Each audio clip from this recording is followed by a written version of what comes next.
পরবর্তী বাংলাদেশে রাজনৈতিকভাবে সক্রিয় হয়ে উঠছে বিএনপি। ইতিমধ্যে ভারত বিরোধী অবস্থান নিশ্চিত করেছেন বিএনপি নেতা রুহুল কবির রিজভী। এবার বাংলাদেশের বিজয় উৎসবকে উৎসর্গ করে প্রধানমন্ত্রী নরেন্দ্র মোদীর করা পোস্টের প্রবল বিরোধিতায় বিএনপি নেতা। সোমবার প্রধানমন্ত্রী মোদীর এক্স পোস্টে উল্লেখ, আজ বিজয় দিবসে আমরা সাহসী সৈনিকদের আত্মত্যাগকে কুর্নিশ জানাই। তাদের জন্য 1971-এ বিজয়ী হয়েছিল ভারত। আজকের দিন তাদের সাহস, সক্ষমতা এবং আত্মত্যাগকে কুর্নিশ জানানোর দিন।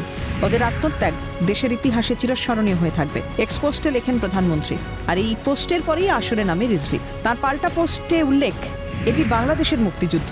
পাকিস্তানের বিরুদ্ধে বাংলাদেশের স্বাধীনতার জন্য এই যুদ্ধ সংঘটিত হয়েছিল, কিন্তু মোদি দাবি করছে এটি শুধু ভারতের যুদ্ধ, তাদের অর্জন। তাদের বক্তব্যে বাংলাদেশের অস্তিত্বই উপেক্ষিত। যখন এই স্বাধীনতাকে ভারত নিজেদের অর্জন হিসেবে দাবি করে, তখন আমি একে বাংলাদেশের স্বাধীনতা, সার্বভৌমত্ব এবং অখণ্ডতার প্রতি সরাসরি হুমকি হিসেবে দেখি। ভারতের এই হুমকির বিরুদ্ধে আমাদের লড়াই চালিয়ে যাওয়া অবশ্যম্ভাবী। এই লড়াই আমাদের চালিয়ে যেতেই হবে। এদিকে রাষ্ট্রপতি দ্রৌপদী মুর্মুও বিজয় দিবস উপলক্ষে এক্স পোস্ট করেছেন। তার পোস্টেও ভারতের বীর সেনানীদের আত্মত্যাগের উল্লেখ। আন্তর্জাতিক সম্পর্ক বিশেষজ্ঞরা বলছেন, 1971-এ ভারত পাশে না দাঁড়ালে বিজয় দিবস উদযাপন সম্ভব হতো না বাংলাদেশের। স্বাধীন সার্বভৌম রাষ্ট্রের মর্যাদা হিসেবে বাংলাদেশের যা দাবি, সেই দাবি কি ভারতীয় সামরিক বাহিনী পাশে না থাকলে সম্ভবপর ছিল? কতটা অকৃতজ্ঞ বাংলাদেশ? প্রশ্ন তুলছে আন্তর্জাতিক সম্পর্ক বিশেষজ্ঞরা। ক্যালকাটা নিউজ।